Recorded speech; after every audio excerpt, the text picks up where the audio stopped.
salgamos claros que aquí hay un proyecto de universidad que no es el mismo proyecto que tienen los estudiantes o que visionamos un sector estudiantil. Hay un proyecto de universidad que lleva años implantándose, una universidad que le responda a unos intereses, ¿no? Una universidad que le responda a los intereses de las empresas, una universidad de élite, con pocos estudiantes, ¿no? Una de las razones por las cuales la administración de esta universidad aumentó la matrícula en el 2005, el efecto siempre de un aumento de la matrícula es que menos personas pueden entrar a estudiar en la universidad. La prueba de eso es que este año, cuando el College Board ha sido gratuito, el número de estudiantes que ha podido entrar a la universidad se ha triplicado, son 3.000 estudiantes más que años anteriores los que ahora van a entrar a la UPR, y eso solamente por un solo detalle, que es que el College Board fue gratuito, ¿no? Lo que significa que cuando un servicio se cobra, mucho menos gente puede accesar, ¿no? Ese proyecto de universidad, con el gobierno de Fortuño y con la administración que está y la que viene, se va a intensificar. Lo que nosotros vamos a ver en la universidad el año que viene va a ser la intensificación de un proceso que lleva años.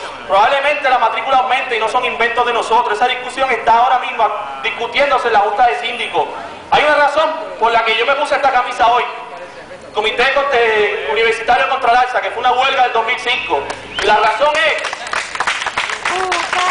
clara, no hay triunfo sin lucha.